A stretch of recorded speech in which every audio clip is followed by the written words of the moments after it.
आज फिर से मुझे देखने रिश्ते वाले आ रहे थे।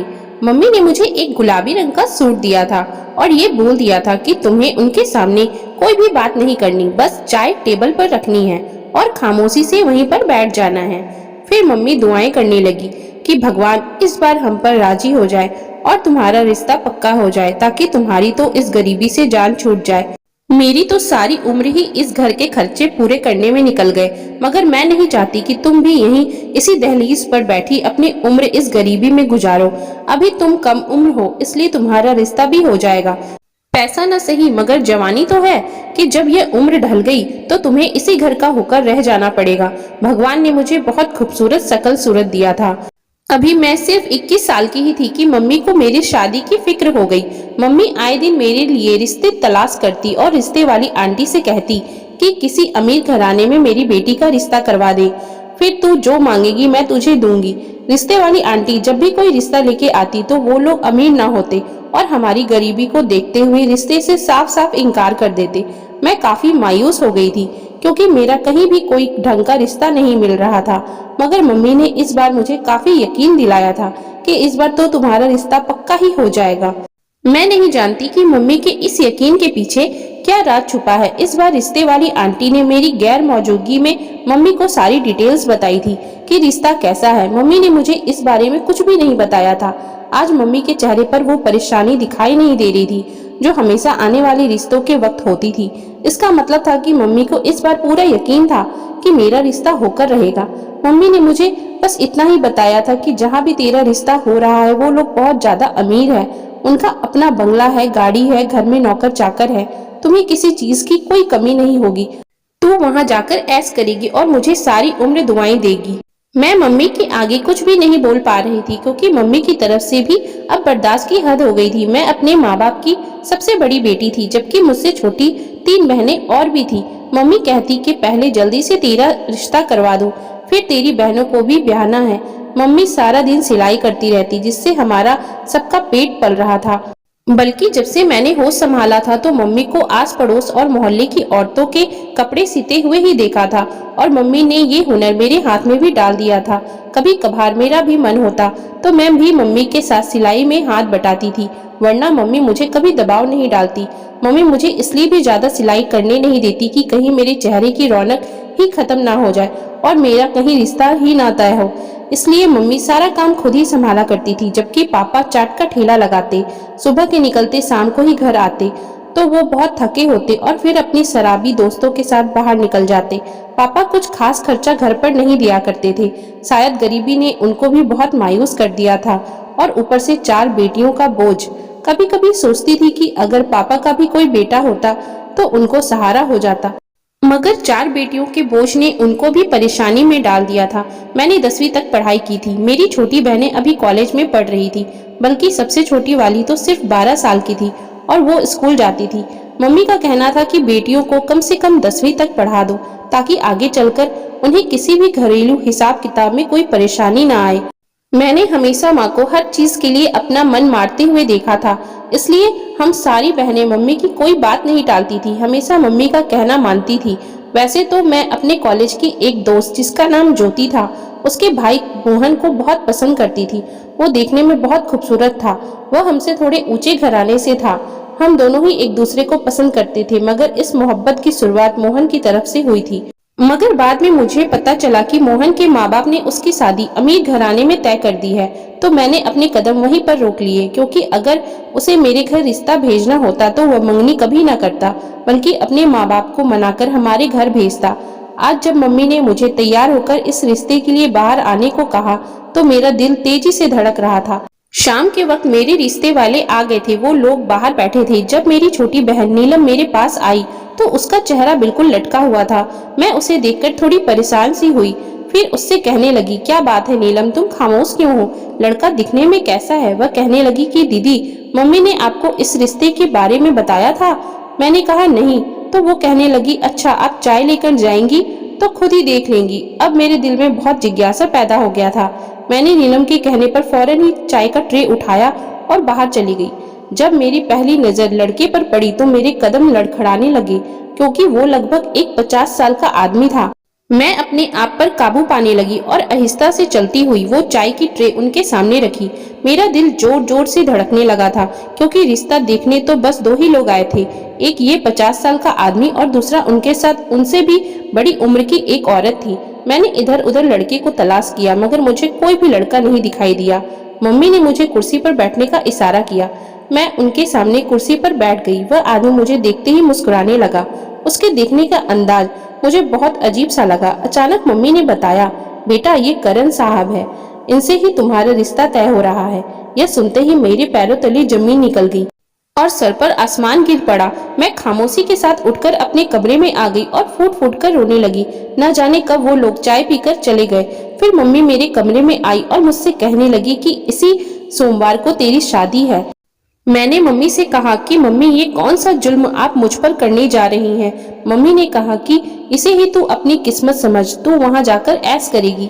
मैंने मम्मी से कहा कि कैसा ऐश, वो भी इस 50 साल के आदमी के साथ। मम्मी कहने लगी, वहां तुझे 2 वक्त की अच्छी रोटी तो मिलेगी, यहाँ तो भूखे ही रहने पड़ते हैं। और फिर तेरे बाद मुझे तेरी 3 और बहनों की भी शादी करनी है। इसलिए मैं अपनी माँ की बात मान ली और खामोशी के साथ शादी के लिए तैयार हो गई। मेरा दिल खून के आंसू रो रहा था।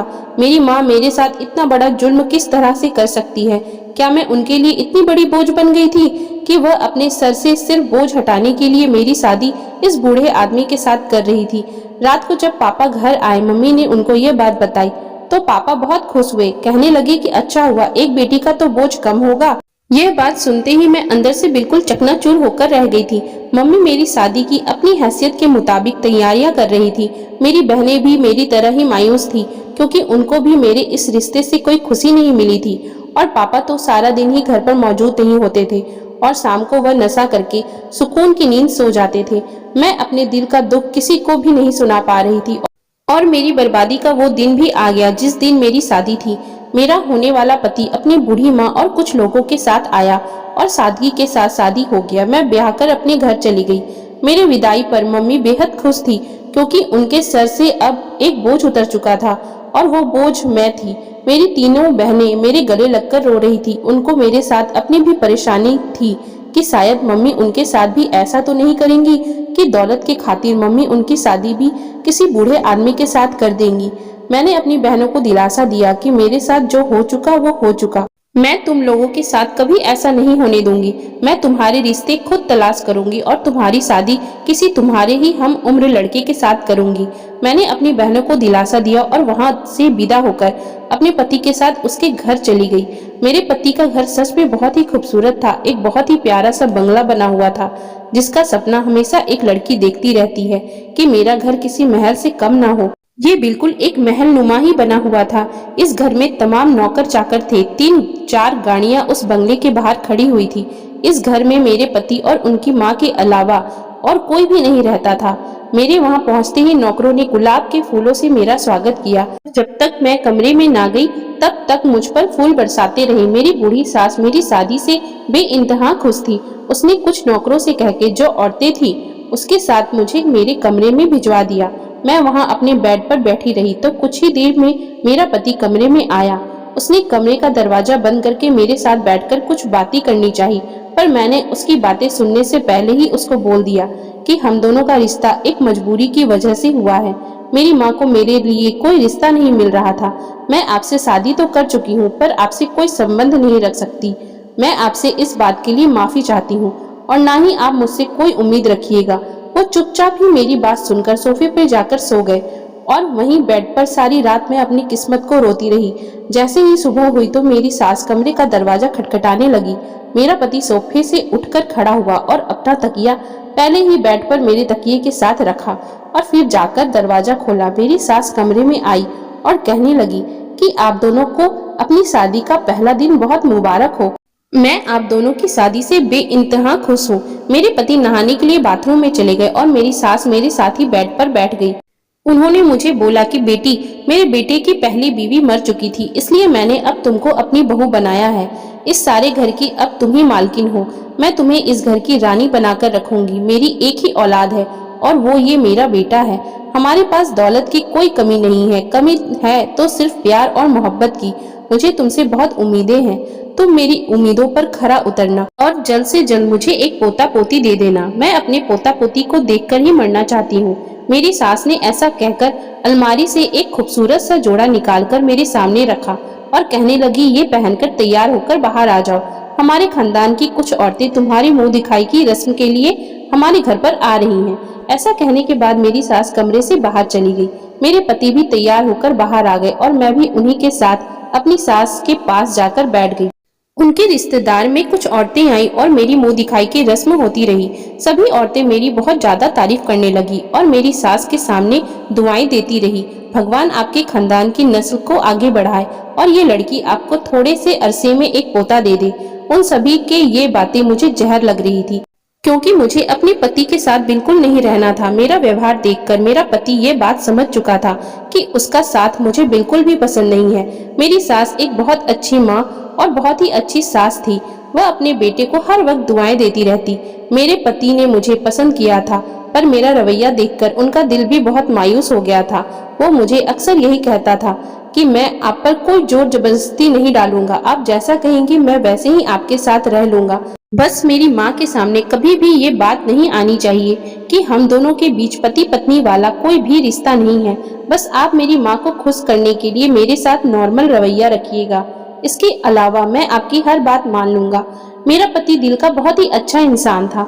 जैसा मैं चाहती थी वह वैसा ही रहता था। उसने कभी भी मुझ पर अपनी कोई मर्जी नहीं डाली थी। वो हमेशा मेरी मर्जी के मुताबिक ही रहता था। इस घर में मैं वाकई में एक रानी की जिंदगी गुजार रही थी। जिंदगी की हर ऐसो आराम मेरे पास मौजूद थी। नौकरानियां मेरे आगे पीछे घूमती रहती थी, फिर भी मेरा दिल वहां पर नहीं लगता था और उसकी वजह सिर्फ यह थी कि मेरा पति एक बूढ़ा आदमी था। मैं उसके साथ रहना नहीं चाहती थी। मेरी शादी को तकरीबन 1 साल पूरा हो गया था। मेरी सास को सिर्फ एक ही फिक्र थी कि कब मैं उनको खुशखबरी दूंगी और वह दादी बन जाएंगी। मेरी सास ने शहर की हर अच्छी लेडी डॉक्टर के पास मुझे भेजा था कि उनके इलाज से मैं माँ बन जाऊं, पर मैं माँ तब बनती ना जब मेरे पति के साथ मेरा कोई संबंध होता। इस बार तो मेरी सास ने अपने गांव की एक मशहूर दाई को घर बुलाया था जो काफी औरतों का इलाज करती थी, तो वो पेट से हो जाती थी। ऐसा कभी नहीं हुआ था कि किसी औरत को उनके इलाज से बच्चा नहीं हुआ हो। और मेरी सास ने उस औरत से कुछ आयुर्वेदिक दवाइयाँ बनवाई थी और मुझे दवाइयाँ खाने के लिए कह दिया। मैंने उनको कहा कि मैं दवाइयाँ खा लूंगी, आप परेशान ना हो, पर मेरी सास कहती थी कि नहीं, ये दवाइयाँ तुम्हें मेरे सामने ही खानी पड़ेगी। मैं अपने हाथों से तुम्हें दवाइयाँ खिलाऊंगी। मुझे लगता है कि तुम दवाइयाँ खाने में कोई लापरवाही करती हो, इसलिए कोई भी दवाई तुम पर असर नहीं करती। सास मुझसे इस बात पर काफी बहस कर रही थी। उसी दिन मेरे पति ने मुझसे कहा कि मैं अपनी माँ को और धोखा नहीं दे सकता। वो इसी उम्मीद में जिंदगी गुजार रही हैं कि आज नहीं तो कल उनको खुशखबरी मिल जाएगी। आपको मेरी तरफ से इजाजत है, आप यहाँ से जा सकती हैं, क्योंकि आपको मेरे साथ रहने में कोई भी दिलचस्पी नहीं है। पर मैं यहाँ से कैसे जा सकती थी? मैं अगर यहाँ से जाती तो मैं अपने माँ बाप को क्या जवाब देती कि मैं अपने पति का घर क्यों छोड़कर आई हूँ। इस सारी बात का जिम्मा भी मेरे पति ने खुद ही अपने सर पर ले लिया और मुझे कहा कि तुम मेरा एक कुर्ता यहाँ से लेकर जाओ, वो पहनकर तुम हर रोज रात को सो जाना। मैं खुद ही तुम्हें तलाक दे दूंगा और तुम मुझसे आजाद हो जाओगी। मैंने अपना सामान पैक किया और घर से जाने लगी। मेरी सास ने मुझे कहा कि बहू जल्दी से घर वापस आ जाना, तुम्हारे बगैर घर बहुत सुना सुना हो जाएगा। मैंने अपनी सास को झूठ बोल दिया कि हाँ, मैं जल्दी वापस आ जाऊंगी, पर उनको कुछ भी पता नहीं था कि मैं इस घर को हमेशा के लिए छोड़कर जा रही हूँ। मैंने अपने कुछ जोड़े ही बैग में डाले और वहाँ से अपने घर आ गई। मुझे देखकर मेरी माँ बेइंतहा खुश हुई, क्योंकि शादी के बाद मैं पहली बार ही अपने मायके गई थी। मेरे मायके के हालात बहुत बुरे थे, इसलिए मैं उनके घर ज्यादातर रहने के लिए नहीं जाती थी, पर इस बार तो मैं हमेशा के लिए ही आ गई थी और उन पर बोझ बनने जा रही थी। मैंने अपनी माँ को बताया कि मेरे पति ने मुझे घर से निकाल दिया है, तो मेरी माँ को जैसे यकीन ही नहीं आया। मेरी माँ ने मुझे कहा, ऐसा हो ही नहीं सकता कि वो तुम्हें अपने घर से निकाल दे, जरूर इसमें तुम्हारी ही कोई गलती होगी। मेरी माँ सब कुछ समझ चुकी थी, पर मेरे पति ने मुझे बोला था कि तुम्हें परेशान होने की कोई भी जरूरत नहीं है, मैं हर बात संभाल लूंगा। मुझे अपने पति की हर बात मंजूर थी, इसलिए मैं उसका दिया हुआ कुर्ता अपने साथ ले आई और रात को हर रोज कुर्ता पहनकर सो जाती। एक दिन सुबह सवेरे ही मेरा पति मेरे मायके आ गया। उस वक्त मैं अभी सो ही रही थी। तो बाहर से मेरी सास और मेरी माँ दोनों के बोलने की आवाज आने लगी। आपस में इसी बात पर बहस हो रही थी। मेरी माँ बोल रही थी कि नहीं, मेरी बेटी पर सरासर इल्जाम है। मेरी बेटी जैसी भी है वह बदचलन नहीं है। मैं अपनी बेटी को बहुत अच्छे तरीके से जानती हूँ। आप लोग मेरी बेटी पर ऐसा घिनौना इल्जाम नहीं लगा सकते हैं। मेरे पति की आवाज भी मुझे सुनाई दी, जो कि बोल रहा था कि अगर हमारी बातों पर आपको यकीन नहीं है तो आप अपनी बेटी से जाकर पूछ लीजिए। जैसे ही मम्मी ने उन दोनों के साथ मेरे कमरे का दरवाजा खोला तो मैं अपने पति का कुर्ता, जो कि उन्होंने मुझे दिया था, वो कुर्ता बेड पर रखा ही था। तभी मेरी माँ और मेरी सास मेरे पति के साथ मेरे कमरे में आ गई। उन लोगों ने बेड पर पड़े हुए उस कुर्ते की तरफ देखा और मेरी सास मेरी माँ को कहने लगी, अगर हम लोग झूठे हैं तो आप अपनी बेटी से पूछ लीजिए कि उसके बेड पर ये किसका कुर्ता पड़ा हुआ है, जो कि किसी एक मर्द का है। मेरी माँ उस कुर्ते की तरफ देखकर हैरान रह गई और मुझसे सवाल करने लगी कि ये किसका कुर्ता है। मेरे पास मेरी माँ को देने के लिए कोई भी जवाब नहीं था। मैंने अपनी माँ को कोई भी जवाब न दिया और अपना सर झुका लिया। मेरी माँ ने जोरदार तमाचा मेरे मुंह पर लगाया और मैं अपने पति और अपनी सास की नजरों में शर्मिंदा हो गई। उसी वक्त मेरी माँ की तबीयत बिगड़ने लगी और वो बेहोश होकर जमीन पर गिर पड़ी। मेरी माँ को इस तरह बेहोश होता देखकर मेरी तो जान ही निकल गई। मेरे पति ने मेरी माँ को अपनी गाड़ी में बिठाया और अस्पताल ले गया। मैं भी उनके साथ ही थी। डॉक्टर ने हमें बताया कि आपकी माँ को हार्ट अटैक हुआ है, जो कि किसी बहुत ही बड़े सदमे की वजह से लगा है। आपकी माँ का बचना अब काफी मुश्किल है। बस आप उनके लिए दुआ ही कर सकती हैं, वरना हमने तो अपनी तरफ से पूरी कोशिश की है। अगर वह बच गई तो जरूर आपकी दुआओं की वजह से ही बचेंगी। मेरे पति ने भी ये सब कुछ मेरी खुशी के खातिर ही किया था, क्योंकि मैं उनके साथ खुश नहीं थी। इस बात में सिर्फ और सिर्फ मेरा ही कसूर था। हम लोग 3 दिन तक अस्पताल में रहे थे और मेरा पति मेरे साथ खड़ा रहा। उसने अस्पताल का सारा खर्चा खुद ही उठाया था, क्योंकि हमारे पास तो इतने पैसे नहीं थे कि हम शहर के इतने महंगे अस्पताल का बिल दे सके। मेरी माँ के इलाज पर तकरीबन 15 लाख का खर्चा आया था, जो कि मेरे पति ने ही दिया था। मैं इस बात के लिए अपने पति का एहसान कभी नहीं उतार सकती थी। 3 दिनों के बाद मेरी माँ को होश आया तो उनकी तबीयत काफी बेहतर थी और डॉक्टर ने हमें मुबारकबाद दी कि भगवान ने आपकी माँ को नई जिंदगी दे दी है। मैंने दोनों हाथ जोड़कर अपने पति से माफी मांगी और कहा कि मुझे माफ कर दीजिए, आप बहुत ही अच्छे इंसान हैं। मैंने बहुत ही गलती की है जो आपकी जिंदगी से जाने का फैसला किया। मेरे पति ने मुझे कहा कि आपको अपनी जिंदगी जीने का पूरा हक है। मैं हरगिज नहीं चाहता कि आप अपनी मर्जी के बगैर मेरे साथ रहें। मेरे पति ने एक बड़ा सा बैग पैसों का भरा हुआ मेरे हाथ में पकड़ा दिया और कहा कि ये पैसे आपके काम आ जाएंगे, क्योंकि आपकी माँ की तबीयत भी खराब है। शायद 1-2 चक्कर और अस्पताल में लगाना पड़ जाए और आपकी जरूरत भी इन पैसों से पूरी हो जाएगी। आज के बाद आप मुझसे आजाद हैं। आप जब भी चाहेंगी मैं आपको तलाक के कागजात भिजवा दूंगा। मैंने अपने पति से इनकार किया कि मुझे आपसे तलाक नहीं चाहिए। मैं आपके साथ ही जिंदगी गुजारना चाहती हूँ। आप जैसा भला इंसान मुझे कहीं पर भी नहीं मिल सकता, जिसको मेरी खुशियों की इतनी परवाह है। मेरे पति ने मुझे कहा कि आप एक बार और सोच लीजिए, क्योंकि अगली बार आपको मुझसे अलग होने का शायद कोई भी बहाना ना मिल पाए। मैंने अपने पति से कहा कि मुझे अब कोई बहाना चाहिए भी नहीं। मैं आपके साथ बहुत खुश हूँ।